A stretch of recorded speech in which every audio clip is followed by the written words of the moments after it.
Olá meus amigos, tudo bem? Meu nome é Newton Nunes, estamos aqui no canal Área de Treino. Mais uma vez, muito obrigado pela participação de vocês.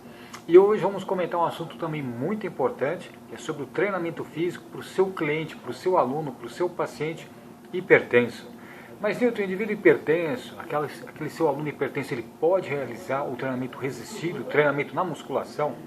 Bom, então nesse vídeo aqui eu vou citar 17 dicas, 17 informações importantes aí para você levar em consideração na hora de você avaliar o seu cliente, o seu aluno hipertenso e realizar a prescrição do treinamento físico.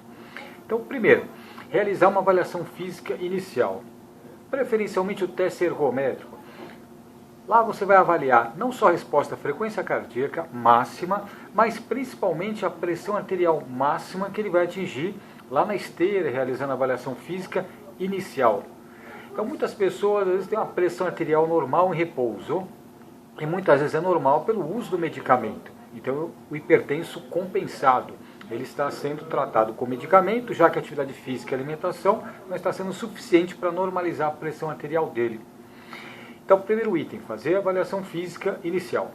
Segundo, avaliar a eficácia dos medicamentos.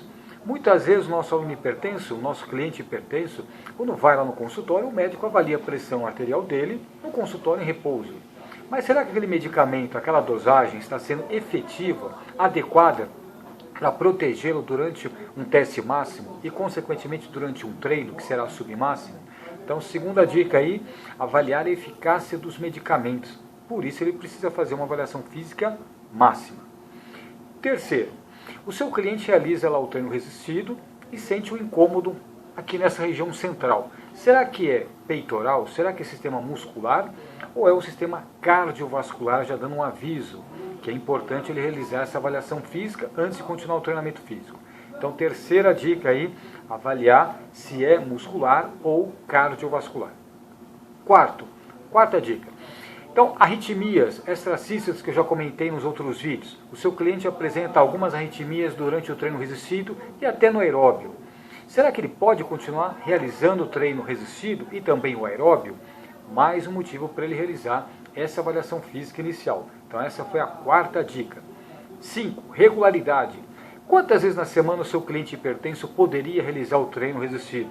O ideal era por volta, na média, de 3 sessões por semana. Isso seria o ideal. No mínimo 2, mas o ideal pelo menos 3 sessões por semana. Essa foi a quinta dica, regularidade. Sexta dica, duração.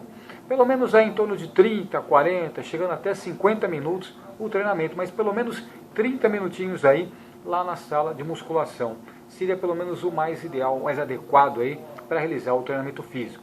Sexta dica então foi a duração. Sétima dica, intensidade. Bom, segundo as principais referências aí internacionais, a recomendação é que você prescreva a intensidade do treino para o seu aluno hipertenso, em torno de 40% a 70% da sua carga máxima. Ou seja, ele vai realizar aí, em média 15 repetições em cada exercício, ali, em cada aparelho, sendo que a 15ª repetição ele vai terminar com um cansaço aí de 0 a 10, onde 10 seria muito cansativo, em torno de 7. Ou seja, não vai ser um treino muito leve, mas é um treino que vai priorizar mais repetições com cargas moderadas. Isso é o mais adequado para o seu cliente hipertenso, de 40% a 70% do seu máximo. Se ele for realizar uma carga em torno de 40% do máximo, mais repetições, até 20%. Em torno de 70%, próximo de 12 a 15 repetições. Oitava dica, pausas. Bom, as pausas estão relacionadas à intensidade. Quanto maior a intensidade, maior o intervalo de pausa. Se for 40% da carga máxima, uma pausa um pouco menor, 15, 20 até 30 segundos. Se for uma intensidade em torno de 70% do máximo dele naquele equipamento, uma pausa podendo chegar até 1 minuto, 1 minuto e meio de intervalo. 1 minuto já seria bastante adequado ali de pausa entre as séries. Essa foi a oitava dica, pausas. Nona dica, ordem dos exercícios. Bom, basicamente alternância dos grupos musculares.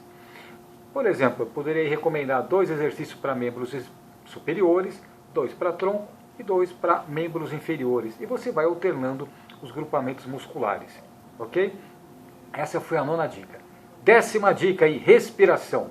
Bom, geralmente a recomendação, levando em consideração o sistema, a variável hemodinâmica, você deve expirar sempre na fase concêntrica do movimento.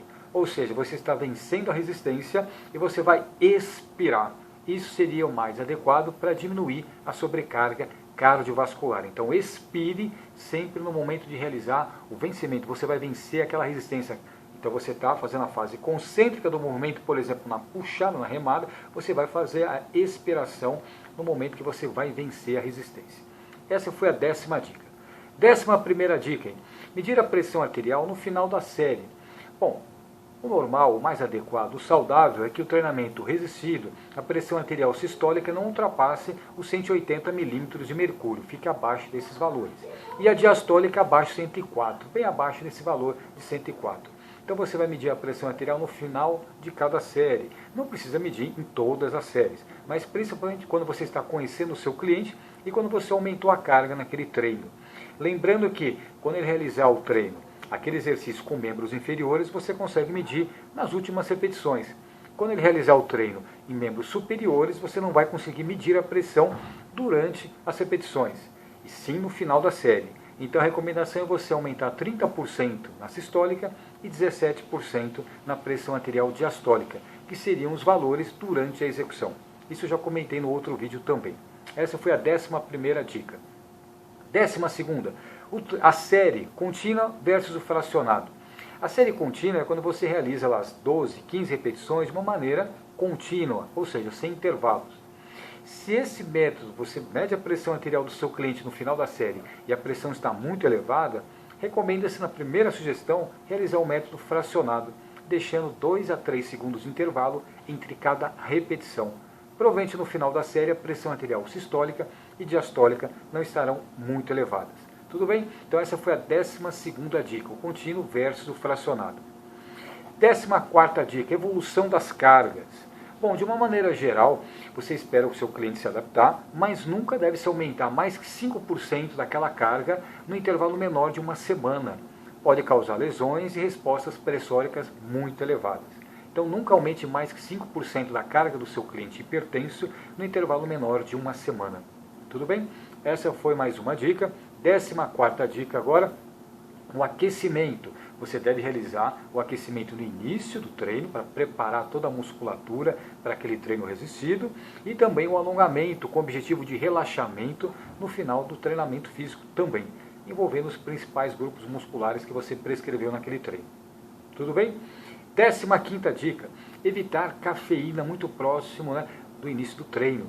Não que ele esteja proibido de tomar café no dia do treino, não é isso. Mas não se exceder na cafeína, em estimulantes, nicotina, nem pensar o cigarro, e cafeína, com um intervalo de tempo bem anterior ao treino, para não ter o efeito aí de uma resposta exacerbada da pressão arterial. Essa foi a 15ª dica. 16ª, hidratação. Mesmo num período mais frio, outono, inverno, nunca esquecer da hidratação. Isso facilita a termorregulação e todo o equilíbrio interno do nosso organismo também. Tudo bem? E 17ª dica, horário do medicamento. Tente conciliar o horário do medicamento que ele está usando, o medicamento por prescrição médica, e o horário do treinamento físico. Algumas vezes o cliente usa o medicamento de manhã e treina já no final do dia, 10 horas da noite, por exemplo. Será que a resposta pressórica exacerbada não é porque o efeito do medicamento já está ultrapassado? Tente conversar com o médico do seu cliente para tentar equacionar. Faça as tabelas do treinamento do seu cliente e passe as tabelas para o médico, para você conversar, você como profissional, como fisiologista, como professor de educação física, você vai conversar com o médico, mostrando os relatórios de cargas e pressão arterial, para ele avaliar o efeito do medicamento, se tem que alterar ou não a dosagem do medicamento, ou o horário que o paciente, o nosso cliente, vai ingerir aquele medicamento, vai utilizar aquele medicamento. Tudo bem? Então, nesse vídeo foram as 10 principais dicas, orientações, recomendações para você seguir um bom treinamento físico resistido na musculação com seu cliente hipertenso. Se você curtiu esse vídeo, clique no curtir. Se inscreva no meu canal se você gostou desse vídeo e dos outros vídeos também do meu canal. Mais uma vez, muito obrigado. Meu nome é Newton Nunes e até o próximo vídeo.